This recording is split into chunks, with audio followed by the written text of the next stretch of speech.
let's dive in. And I see my colleagues have got their videos up, and let's open those mics to my colleagues. And let me just do a quick introduction. Dr. Jennifer Ayscue, who is basically in her office working this weekend. She's an incredible colorectal cancer surgeon at the MedStar, our sister institution, MedStar Washington Hospital Center. And Jennifer, thank you for taking an hour from your busy Saturday to spend with us and to welcome. Absolutely. Thank you so much. I'm so honored to be part of this panel. A lot of esteemed names on this panel and behind the scenes. So thank you so much for inviting me. I don't know if you want. We'll get back to you. Let me introduce my good friend and the guy that gives my colonoscopies, Dr. Tom Lockni. Tom, again, just having rounded this morning on our patients at Georgetown. Again, thank you for sharing your time this morning. Oh, my pleasure, Dr. Marshall. Thank you for inviting me. I've had the privilege of doing a couple of these before, and it's a great partnership between patients and physicians, and I'm very pleased to be back. Thank you. Thanks, Tom. And last but not least, my good friend and colleague, Dr. Keith Unger, who's an expert in radiation oncology, particularly in GI cancers. And Keith, thanks very much for joining. Thank you, John. All right, and Tom, let's sort of start with you. Our topic, as everybody can see from the slide here, is all about the impact of COVID on GI cancer care specifically. And I can't really think of anything that we've been talking about more than in your world, where patients are asking us, should they get their screening colonoscopies? How do we, is a colonoscopy or is screening or endoscopy, is that elective? Is it required? So I've sort of asked the panel to give their reflections on the last couple of months and where things stand today in terms of delivering effective cancer care and cancer screening. So Tom, the floor is yours to kind of give us your reflections. All right, well, thank you, Dr. Marshall. Let me talk to you a little bit about what has gone on the last couple of months here at Georgetown and through MedStar, because it really has informed the way that we're going forward and happily back to full operations right now at Georgetown and elsewhere in our endoscopy center. COVID-19 really did have a significant impact on our ability to screen and survey for gastrointestinal cancers. As things unfolded, healthcare institutions were forced to assess whether they could continue to provide elective and semi-elective procedures in the face of shortages of PPE, and also an unclear risk at that point to healthcare workers in gastroenterology. And we had to weigh these risks. MedStar, throughout the organization, corporate leadership had to weigh these risks against the risk of a delay in diagnosis of a GI malignancy if we had to put off screening or a diagnostic procedure. And although MedStar did cancel elective, semi-elective procedures, as did every other major institution in the nation, this was not a decision taken lightly. We in GI adopted the decision matrix that was put forth by our National Gastroenterology Multi-Society Task Force that looked at what constitutes an elective, a semi-elective, and an urgent or emergent procedure. This definition was not as well defined as one might think. And we focused on assessing for patients who had the warning symptoms of cancer, for those who had acute GI bleeding, those that had what looked like a malignancy on a CT scan or an MRI. And these patients, we performed their procedures. We did not shut down endoscopy entirely. And in many cases, it did confirm the presence of cancer. Dr. Nadim Haddad and our other biliary physicians here continued to do endoscopic ultrasound to look at pancreatic cancer, placing bile duct stents for obstruction. So we didn't shut down, but we did substantially curtail our operations, and we really tried to focus on those folks that had the highest risk of malignancy and who needed the intervention the most. In addition to that, we started using clinical questionnaires, both before a person came to the hospital and then after they arrived, when they came in for their procedure, to carefully query them for symptoms consistent with COVID-19. And then we started to learn from the experience. We have a very close colleague, Dr. Alessandro Rapici, who's the endoscopy director, my counterpart at Humanitas Hospital in Milan, Italy. And as they began to go through the worst of the pandemic in northern Italy, they began using impermeable gowns, N95 masks for all procedures, face shields, hair covering, double gloving. And so once they started to use this, terrific clinician academician, did a study looking at 960 gastroenterologists, techs, nurses, anesthesia providers in northern Italy during the height of the pandemic.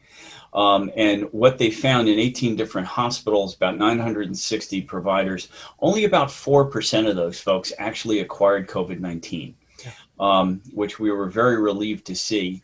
And importantly, 85% of the 4% that got infected, they got infected before the high-level PPE was instituted, before they really understood the degree of the problem. So we were very reassured by that, and we adopted their model. We mirrored the practices there, and happily, we've been able to avoid having hospital-acquired infections at Georgetown GI, and at the same time began to resume our operations. In addition to all the high-level PPE, the continued clinical questionnaires, we've limited visitors. Unfortunately, you can't have your ride home come and meet you after the procedure so that we can have an in-depth family discussion afterwards. But we do that through Skype and telehealth and by phone at home. And we've also we've incorporated pre-procedure COVID-19 testing for all of our patients, such that everybody that comes to Georgetown endoscopy for a procedure, also interventional operating room, cardiac cath lab, importantly, they have to have a COVID-19 nasal swab within 4 days of their procedure, and they have to be negative for us to proceed. So every patient that comes to our endoscopy unit, all our procedural areas at MedStar, is COVID-19 negative. So while this is an insidious virus, we think we're doing everything that we can to protect patients and ourselves from the infection. But at the same time, as of about a week and a half ago, we were able to resume full operations at Georgetown. We continue to have challenges in many respects with patient comfort in coming in for a procedure. We are taking all the steps that I described, but naturally, patients are still a little reluctant to come to a healthcare setting. But we do feel like screening colonoscopies, surveillance, and other evaluations of symptoms can be safely done at this point. So we're not quite back to the operational level we were prior to COVID, but we're getting there. And I think as we tweak things and refine things and patients become more comfortable, I think that we're going to get there hopefully soon. Tom, give me a feedback. How close are you all to full operation today? Are you getting there? Yeah, so we have been given the go-ahead to resume full operations, and before our drawdown, we were in the 55 to 70 cases per day in our endoscopy unit range, and we're in the high 40s to 50s now. So we're closer, but we're not there yet. We've got a number of folks who, all of us have kept lists of our patients who had to be deferred. So we're reaching out to them actively to say, hey, we're open. And also B, we feel like we can do your procedure safely.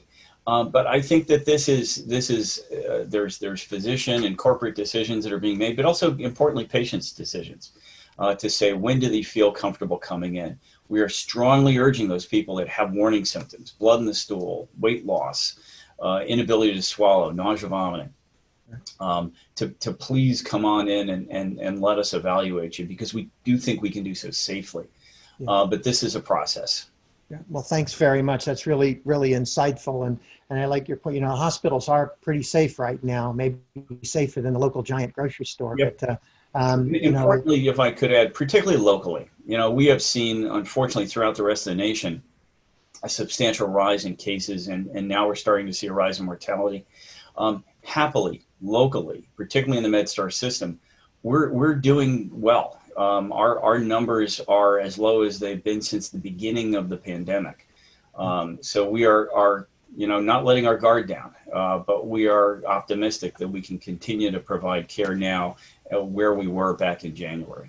Yeah, thank you, Tom. Dr. Jennifer Ayscue, actually, how far are you guys from Georgetown, your hospital? 5 miles maybe, and yet we saw sort of two different worlds in terms of numbers of patients that you all were dealing with and the issues that you faced, but you also take it to another level of an operating room, and need for ICUs and the like. So I'm really interested to sort of hear your reflections on the last couple of months and where things are for you guys now from a colorectal surgery perspective. So the floor is yours. Yeah, I think Dr. Lockni said everything extremely well and was a very good introduction to how we've been handling things. We've been handling our perioperative and patient care very similarly and basically exactly, because we're all under the MedStar umbrella. We all have very similar processes and guidelines with preoperative testing, the questionnaires, the patient, the way we're looking at all the patients. Most of the time, by the time we see them, they've often been diagnosed with that cancer or are highly suspicious for having a cancer.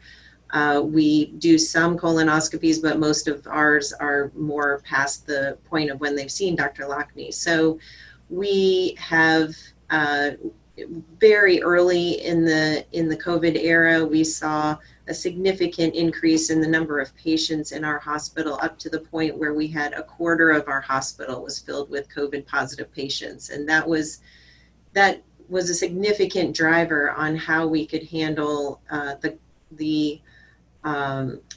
the amount of patients coming in with cancers or with non-cancerous and benign issues. So the very first thing I'm sure everybody knew that happened almost across the country, and especially in places like New York and here, were that we stopped all elective surgeries.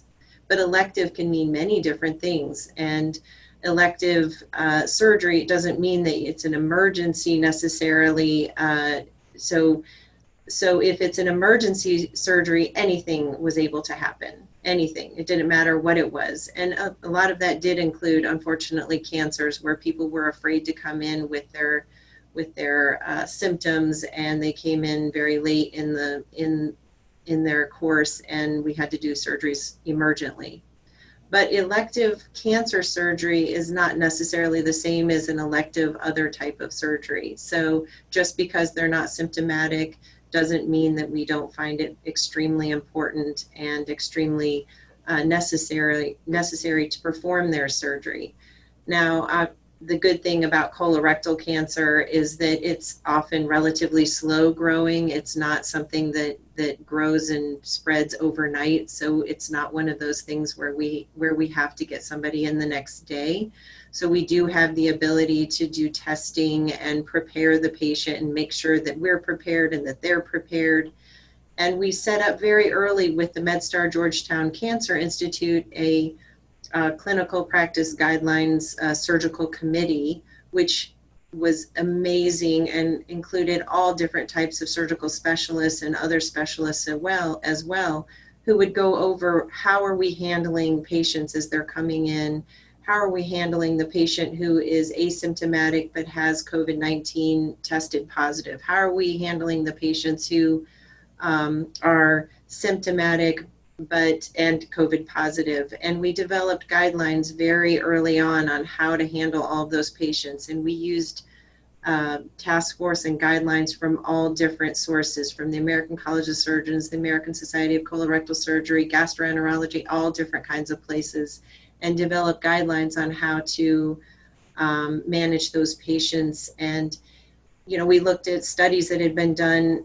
Luckily for us, unfortunately, this had happened in other countries, and there were large international multi-center studies that were showing how patients did after surgery. And I'm sure a lot of even patients and lay people have heard on the news how people who have had COVID, they had pulmonary complications, lung complications. Up to half of those people developed complications. Up to a quarter of people died. Now, all of that was very early on in the COVID era, between January and March. And we have learned so much about this virus in the last 6 months.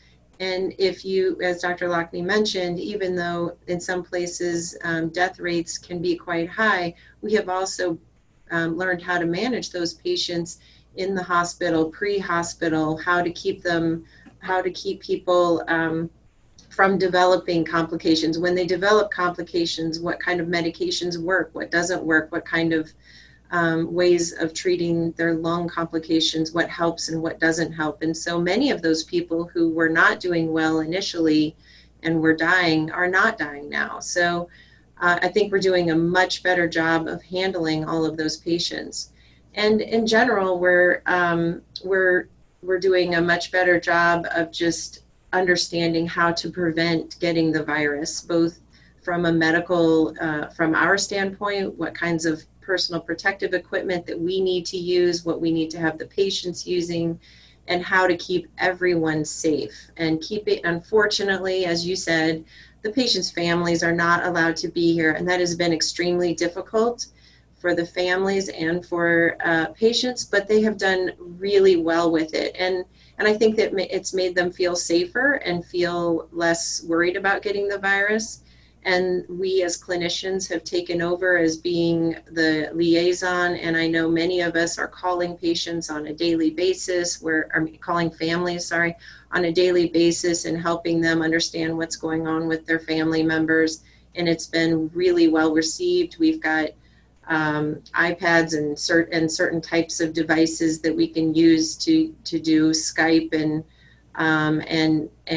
communicate with patients and their families. So that has been extremely helpful. And then post-operatively, most of the time we can just see them over telehealth now. So we don't necessarily need them to come back into the hospital to talk to them. So this has changed things for the better. I think eventually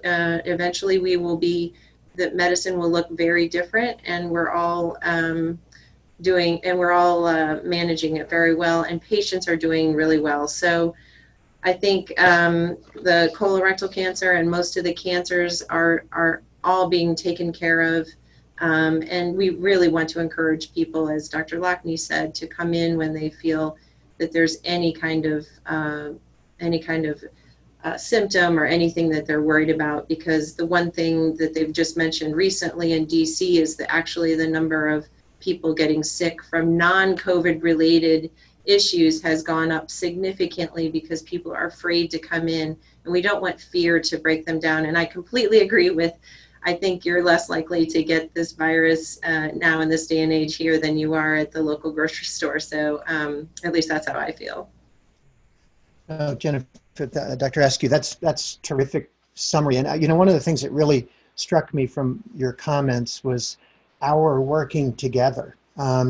We are all so busy, and I think everyone has some reflections about how COVID and this era has in some ways affected positively our culture, whether it's families being together and having dinner or whatever those things, as long as you've been able to avoid its critical health issues. But it made us also as a team work together. And it was interesting how, like on a dime, everybody just, stopped, turned, focused towards what was in front of us. And that became the number one priority.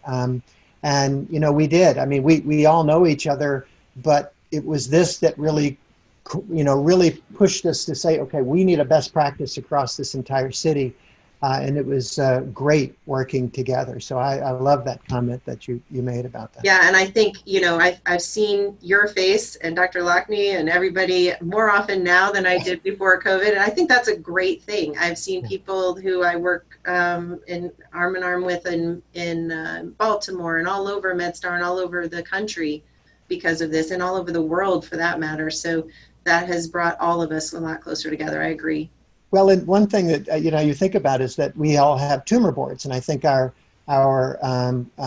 patients and caregivers on the line know that we meet, but we used to only meet in person. So if I couldn't get to the tumor board because I was in a case or I was doing something else, I would miss it. But now, almost always, I can show up because it's a click on the internet. And so our attendance in tumor board, our case discussions, in some ways, we've escalated our care even higher because of this. So I think it's really important for folks to recognize. Well, let's and go on. every single one of our patients is presented at tumor board. I want to make sure people understand that. That doesn't happen everywhere, but it is happening at MedStar. All of our patients are presented in a multidisciplinary fashion, like you said. It delivered, and particularly for GI cancer, I think there's no more cancer where a team concept is important. And well, let me introduce one of the critical members of our team also is Dr. Keith Unger. Keith and I have worked together for a long, long time, and he is an expert in radiation oncology for GI cancer, as I mentioned before, but he's also, led much of the research and pushing forward new technologies such as CyberKnife and now proton beam. But what do you do about COVID with radiation? You need to be in the machine, you need to be in the hospital, and you need to go many days in a row to get your treatment. So Keith, reflect a bit about what the last couple of months have been for you and your patients and where we stand today. Yeah, thanks, John. Some unique aspects of radiation you already mentioned. Oftentimes patients are coming in daily for weeks at a time, so lots of hospital visits, and so that's a unique aspect. On the other hand, there's some emerging data that shows that patients who have had recent radiation therapy and do become infected with the COVID virus don't have some of the severe reactions and severe complications that we see in contrast in patients who've received immunotherapy or chemotherapy or major surgeries. So on the other hand, GI cancer patients are, as we all know, managed in multidisciplinary fashion, receive oftentimes chemotherapy at the same time as radiation. So looking back, how has things been in the basement, if you will, in radiation oncology? So we heard many of the stories from our colleagues. We had some webinars with folks at the center of the pandemic in China. Just as this was emerging, we learned a lot of early lessons, and we learned some best practices very early on. We spoke to folks in New York City and Boston, many of which had shut down much of their radiation oncology departments, really affecting some patient care delivery. Fortunately, despite the peak in the Washington, D.C. area, we have not had to significantly alter our operations in terms of the services that we provide to our patients. But certainly we responded by adding a number of safety protocols for our staff, because certainly patients, as I mentioned, come in frequently. They interact in a close physical distance with our staff. So those safety protocols are really critical. And fortunately, I think we had a bit of a leg up, if you will, as the pandemic had hit some other regions earlier than it had hit us. So that allowed us to implement these protocols. We are heavily into the telehealth era. We offer e-visits when it's appropriate. And so that can be both convenient and as well as reduce time spent in the hospital. In addition, a really key measure that our center has been really pushing for the last over a decade is shortening the number of treatment sessions required for a course of radiation therapy. And so fortunately, this has been a focus of our center for many years, as I said. And it's now becoming even more critical in this new era that we're in, where we want to minimize visits as much as possible related to COVID. But I think in general, as a radiation oncologist, we want to make the experience as convenient and reduce the side effects and visits and the burden on patients as much as possible. So we have further, let's say, strengthened our resolve to shorten courses of radiation. And so particularly some of our programs around CyberKnife, which is a targeted radiation 5 or less sessions, has really become critical during this period, as well as proton beam, which is a more targeted form of radiation therapy than some of the conventional techniques. That added targeting allows us to, again, further decrease the duration of radiation, reduce the number of visits. So I think the future is here. It was already coming, but it's now here and something that I think our field is going to further adopt. So that's awesome. You're bringing up these issues about changing therapies, and what was traditional.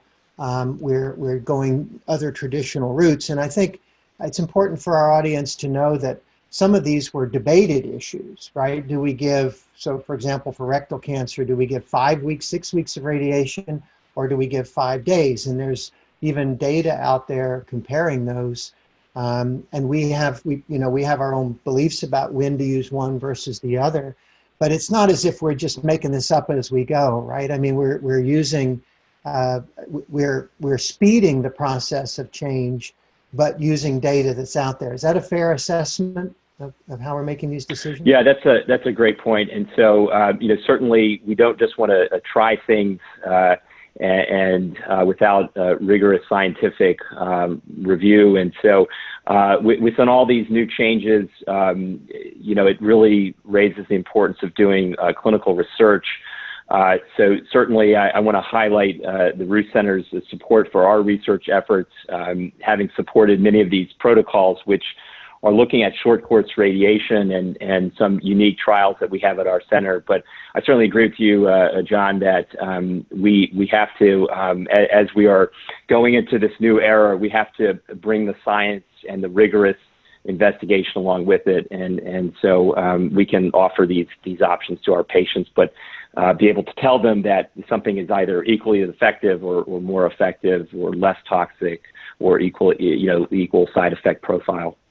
Yeah, no, thank you for that. I'll just sort of add my comments as it affected us in medical oncology and the GI cancer space in general. I think Dr. Lockni mentioned the sort of concern and delay in diagnosis. We were watching with one of our other partners, the Colorectal Cancer Alliance, that it was, I think by May, they decided that in the United States alone, there might be as many as 20,000 undiagnosed colon cancers out there, simply because we know the annual rates and simply because people were delaying their colonoscopies. They're just routine colonoscopies. And so what that's creating for, I think, all of us right now is a sort of backlog of cases that we need to catch up on folks that were out there, and whether that's operating room procedures or endoscopies and the like. And that's also true for us in medical oncology, screening, that you get your follow-up scans, this sort of thing. Those have been delayed.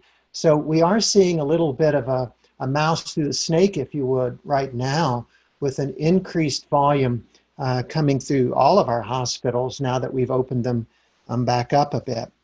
And we talked a little bit, or danced around this topic a little bit, of what we call stage migration, meaning that the patients that we then make a diagnosis, it's been a few months delay.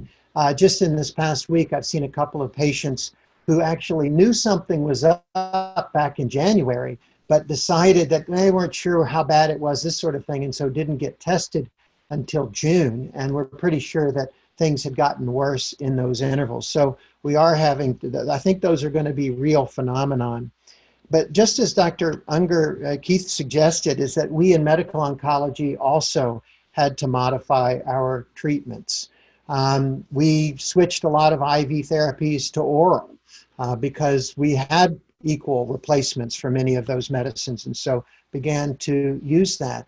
There was this concern, and still is a concern, that patients with metastatic cancer in particular, or patients getting chemotherapy, might be at increased risk for getting COVID and having the severe side effects from COVID. Now, we know more about that now, but then we were sort of trying to weigh the risk-benefit, just as Tom and Jennifer said, between coming in and doing whatever the procedure or treatment was versus the risk of being exposed to COVID at maybe a more vulnerable situation. So we did a lot of coaching with telemedicine and others to try and make individual decisions. And we all wanted a policy, but it sort of became clear to me that each case had to have its almost individual decision making around risk benefit. So it was very hard to make some sort of sweeping policy about how to manage patients when it really needed to be an individualized decision about risk benefit. And as others have mentioned, you know, we wanted to avoid risk to our staff and other patients. And I think Tom mentioned it, and as Jennifer did as well, is that we figured out that when we did proper protection, PPE equipment, our infection rate went very, you know, almost to the floor. I think our numbers at Georgetown was at like something like 1% of all staff at MedStar Georgetown got an infection. And Tom, is that the right number? I think you've been tracking that. I think you're right. The numbers I've heard, 1.9% of MedStar personnel throughout the entire system, many of which were thought to have been community acquired. And importantly, 0.9% of the nurses, despite the fact that so many of these folks are spending 8 to 12 hours a day, largely in the room with a COVID-19 patient. I think the take-home message that we saw from MedStar's data, Rapichi's data in Milan is PPE works. So couldn't encourage it more, both for our healthcare providers and also for our patients. Yeah, and just like Keith was mentioning, we too changed practice, not only the oral therapy. So for example, some of our regimens we started to give every 3 weeks or every 4 weeks instead of every 2. There was actually a new approval for one of the immune oncology drugs where it used to be given every 3 weeks. The FDA said, you know what, the data every 6 is just as good. So we're going to let that go. So that avoided a trip in to see us. So, you know, our regulatory agencies were also supportive of this. And then, you know, while everybody's probably done a televisit, either as a patient or a physician at this point, you know, our payer support for this was immediate and very, you know, and we all think this is here to stay. And I just want to reflect briefly, you know, if you go to see us in the hospital, we're wearing our masks and we're all, you know, it's sort of a removed, unpersonal kind of encounter. Whereas if you do a telehealth, it's incredibly intense, just to let everybody know. There's the patient, there's you. There's no getting away. You can't fake a page and leave the room. You have your visit with the patient. And so for us in oncology, and I think it's probably true across my colleagues, it's in some ways a better way to have some patient visits because of its intimacy and its privacy. Everybody's in a quiet place and not the bustle of a clinic. So, and that's been true for inpatients as well. We have an ability to round, if you will, on inpatients using the televisit strategy. So, and I'll just echo my concerns about being, you know, no visitors. I can't think of any lonelier place on the planet than being an inpatient with metastatic cancer, for example, struggling with some consequence of your cancer, because you can't have that caregiver sitting next to you to manage your complex care. And we try to limit the number of people going into each of these rooms. So it's the nurse and maybe 1, maybe 2 doctors a day. And if you're not technologically savvy, you know, you're not doing a lot of Zooming or phone calling. So it is a pretty lonely place. And we have clearly seen patients make conscious decisions to not come to the hospital with something that we normally would have admitted you for. Now that's starting to loosen up a little bit, but until that visitor policy flips, I think we're going to continue to see those patients staying at home more and managing remotely. And then sort of my last point, Dr. Unger mentioned research. You know, we're engaged in clinical research, all of us are, and we know that's the way forward for GI cancers in particular, but we did have to slow down. We didn't turn it off if you were on a clinical trial. And you needed to continue on your therapy. We permitted that. Some institutions turned off research completely. We at MedStar stayed open, but dialed it down. And now, just to let everybody know, we're back up to full speed. So we are able to do that. We have about 15 minutes left in our panel. And I'm going to just do a quick check to see if anybody's put no questions, but I do want to encourage our audience to type in questions. You've got 4 doctors, no copay. We don't even know what your insurance is, so please feel free to type in a question if you have one. But I've also asked our panelists to reflect a little bit, and this is guesswork, we're all guessing, but as scientists, because science still is true, by the way, what do you think is going to happen? What's the next 3 months look like for healthcare for GI cancer? Tom, what are your quick reflections on what you think it's going to be? I am honestly not sure. I'd be very frank. And it's because we have recurrently planned for repeat surges, after relaxation restrictions and a lot of folks on the streets in America a month ago, waiting for surge 2.0 hasn't happened yet locally. Let me jump in. It didn't happen really in China. It didn't happen yet in Spain or Italy. Now they're pretty loose. I mean, I've talked to people there. They're still kind of smart about it, but they're going to shops. They're limiting. They're kind of like we are here in the DMV region. We're out there, but we're being careful with each other, and they're not seeing it 2.0. Yeah, we probably don't know more about this virus than we do know. Yeah. And so we're unfortunately reactive more than proactive, I think, in some respects. But I do think that we have a good matrix in place right now that we can continue to provide care. And at some point, I think we have to make the decision. This is the world we're living in here. We have to work the problem. And we have to understand how to best take care of patients with this virus prevalent in the community. And so I think the watchwords are flexibility for the next couple of months, and trying to continuously read. I mean, we were on webinar after webinar and reading and emerging data from China, Milan, elsewhere. I think that we need to continue that. We can't let our guard down. But I think all of us are committed to being doctors and nurses and healthcare professionals through this in the next couple of months. Yeah, I think your guard. Yeah. Sorry, I didn't mean to step on you. Your guard down comment. It feels more comfortable, like we're watching all these metrics, and there clearly is more traffic out there right now. People are going out. There's pressure to send kids to camp and school. Parents are going crazy. We're tired of it as ourselves. But I think your point of keep your guard up is probably, that's my mantra for the next 3 months as well. So Jennifer, what comments, what's your crystal ball tell you?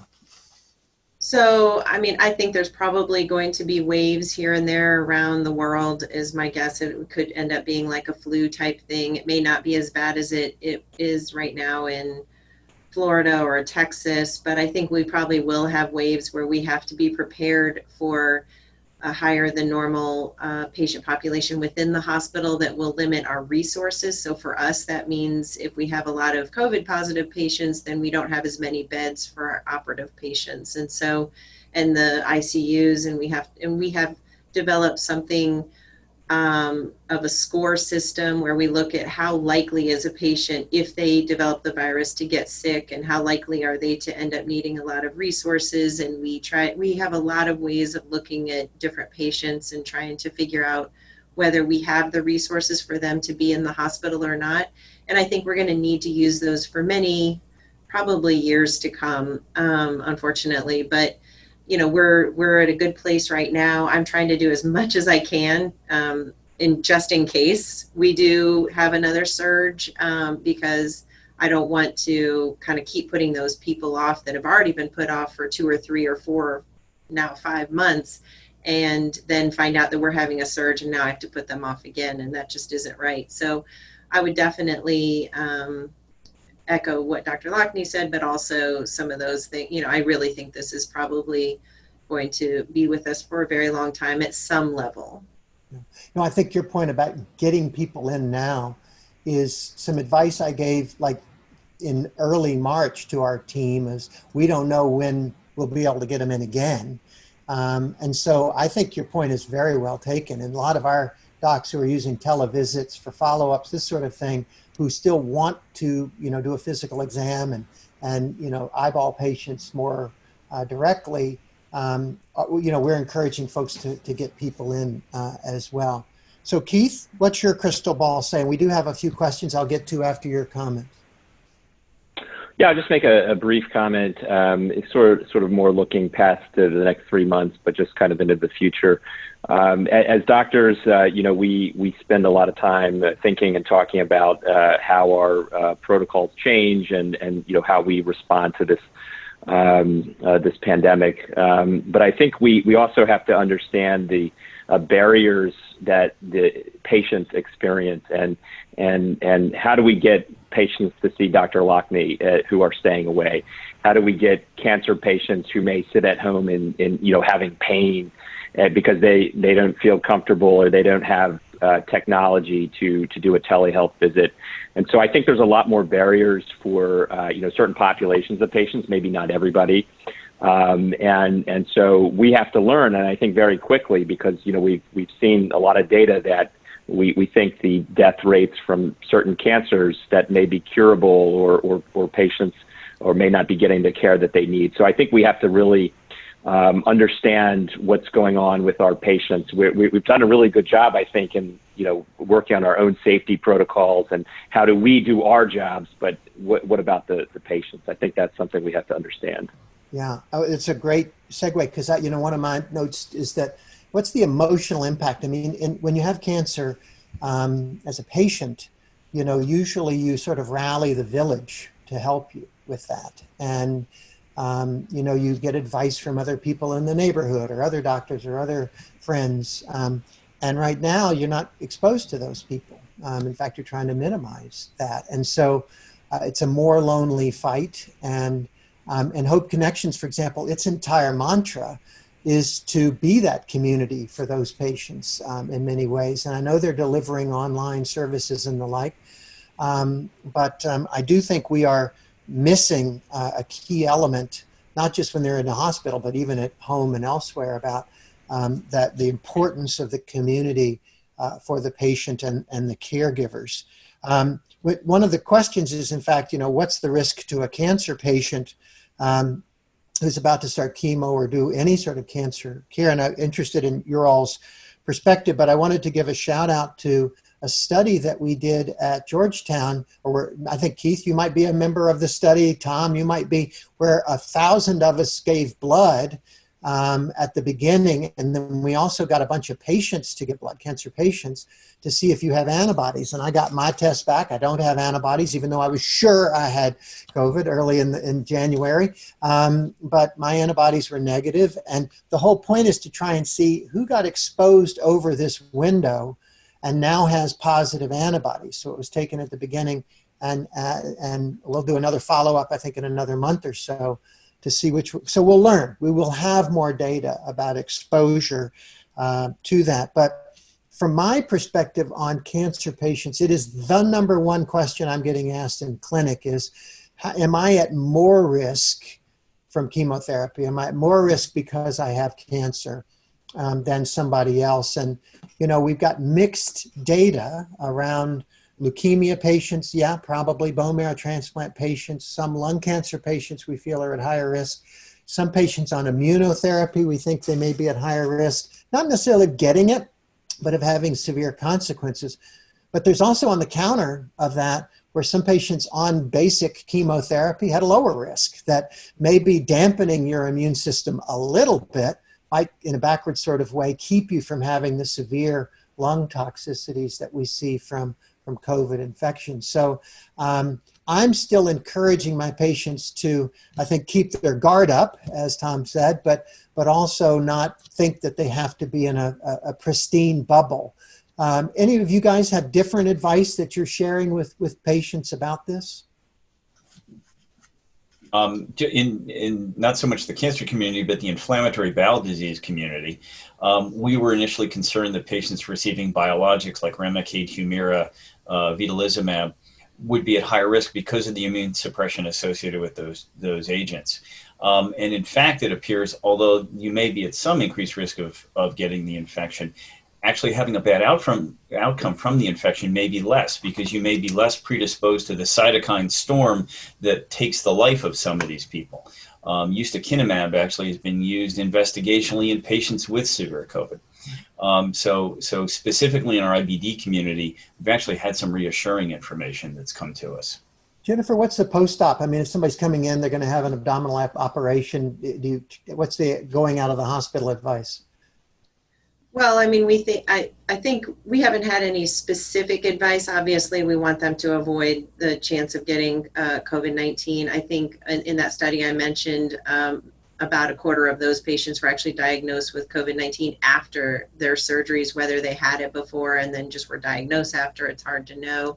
But obviously, it's anytime you've had surgery, you're a little immune compromised. But it's, like you said, it's very different for every patient. Somebody with cardiopulmonary disease already and diabetes and immunocompromised and they're on multiple medication, that person you're going to be a little bit more concerned about. And now we have concerns about cardiovascular potential complications. So we're keeping people on Lovenox, and then some people are bleeding, but other people are clotting. So we're, like you said, there's still a lot we need to learn about this disease and so about this virus. And so we're learning more and more every day. And luckily we don't have too many COVID patients anymore to be able to do that research on, but we'll have to get together with our colleagues across the country and around the world to answer that question. Yeah. And Keith, I'll give you last word on the at least risk of patients undergoing acute therapy. Do you have certain patients that you think are higher risk? Yeah, so certainly it's the patients who also see you, John, not just me and radiation, as we don't think that, for the most part, radiation alone likely increases risk of severe complications.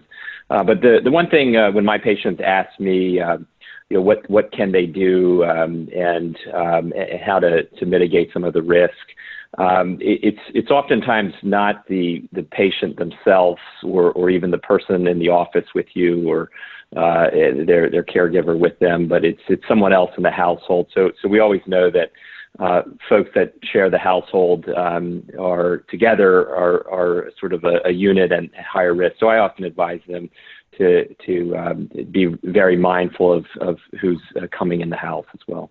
Yeah, and people are careful about that. I've got patients who've never seen a new grandbaby. I've got 2 of those now because they just don't want to risk that. And I just, every time I hear that, it just makes me sort of sad, of course. And you have to balance these decisions, and I do the best I can to coach these folks, but at some point you just take the risk, I think, when it's in that level of an emotional impact. Let's take the last just couple of minutes that we have, gang, and talk about telemedicine. It is a new way that we are dealing with all sorts of things. Obviously, I can't give chemo, you can't do an endoscopy, you can't operate, you can't radiate when a patient's at their house, although maybe one day the drone will deliver the endoscopy and you self-insert it. I doubt that.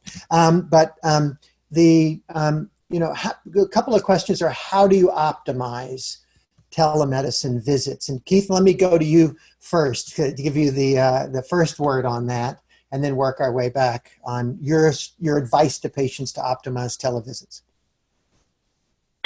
Yeah, so this is certainly a new era for us as we had frequently had these visits in the past. So my advice to patients is prepare for your visit. So just like you would going into the office, have your questions ready, and use it as an opportunity to bring in other people. So this is one of the great things that we have with our system, at least, is that if you've got a relative on the West Coast, you can bring them in, and so bring in more people if that's what you want. So that's also important to bring some additional perspectives. If it's a problem, tell your team. Sometimes a televisit is not the right thing, even if you're being offered it. There are certain situations where patients may feel uncomfortable with it. They do want to come in, and I think ask your healthcare team if that's a reasonable option, because certainly not every visit should be remote, and I think now with the strides we've made in reducing the local infections that it doesn't have to be. Jennifer, what are you doing telestuff, and what's your advice? We're doing telemedicine on almost everything. We're very careful to look for certain symptoms or signs that people are describing that would make us think that they need to come in. But I've been actually starting to schedule people that I have actually never laid hands on doing certain, even major surgeries. So a lot of times the benefit is that sometimes there's a lot of things we can talk about, and then I order tests and then have them come in. So it avoids having that time where I'm just learning about something and then I order a CAT scan and I say, okay, now you need to come back. This way I can do all of that and then have them come in. I would say that the important things are to have a good Wi-Fi, try to be in a quiet area, but with people who you want to be with you, if at all possible, and then be prepared. From my standpoint, be prepared to show maybe your abdomen. I might need to see that you have scars in certain places, or that you're very distended or very flat, or what your wound looks like. Or if in your case, maybe somebody's worried about their IV, to show what their IV looks like, or what their line looks like. So I think that's been very helpful, and people are very willing to do that for the most part. So I think if you're willing to do that, that's why I say be in a quieter area, not in your living room with a bunch of people around. It's helpful. Yeah, one of our questions is about physical exam, and I've actually had a patient stand up and point exactly where it hurts, and I basically had them mimic their own physical exam. But it of course doesn't replace the physical exam, but we've learned to bridge some of those things with that. I think. Well, being a colorectal surgeon, I don't even want to tell you some of the places people have shown on their video, but it's true. Some of the pictures we get are a little, you have to be careful. It's fine that, as long as they're, we have to be careful, obviously, but yeah, no, it's interesting. Tom, quickly, any last comments on televisits and GI? No, I to echo the other comments, I think there are some folks that's not applicable for. I think the physical exam is still important. However, the platform that we have is really quite good. The video and the audio is good. If you have good Wi-Fi, I would avail ourselves of it. We're trying to increase the number of pre-procedure visits that were previously directly booked. We're going to do a pre-procedure televisit for as many of these folks as is possible. And I do think that for those workaholic Washingtonians that didn't want to leave their desk or take a half day off work to see their doc, that is going to improve the access that we have to one another. So I do think that there's this is one of the positives that's going to come from this pandemic. Well, the other thing I wanted to mention is, I don't know if you guys have done this, but I've been able to show people their CAT scans the same way you're showing this PowerPoint presentation. We can show them their CAT scans or their MRIs, and we can bring in other experts. So I can actually call one of you at the same time if I really needed to, but most of the time we use that for another language or something like that, a language interpreter or something. But it's actually, there are a lot of capabilities for this. Yeah. So I have a couple of pet peeves. One is, tell me what drugs you need to be refilled, because I don't want you to call me later and say, I've got your chart open then. Let me do it while you're right there. So that's part of what preparation means, is use this as your official visit, not an extra visit, and get the business that you need to get done with us. And then you'll think it's a little crazy, but buy a tripod. Many of you people have a trimmer, and you don't want your doctor to get nauseous while you're doing your televisit. So, put it on a table and make it stable. Don't walk around the room swinging your iPhone all over the place for your physicians with vertigo. Yeah, that's a politeness back and forth. And then last touch, and this goes back to our wanting to raise money. Most of you do your televisits in the nicest room in your house, so we can see that you have nice art or nice furniture. We'll call you up for donations. So be careful. Maybe have it in a closet somewhere. I'm just teasing on that. We have used up our hour. I knew we would very, very quickly. And so you guys, thank you so much. I know it's a busy time for us all, and I know days blur together, but it's still Saturday, and I want you guys to go off and have some summertime joy if you can. And again, I want our whole audience to thank everybody for our three panelists for joining us. Tom, Jennifer, Keith, Thanks again.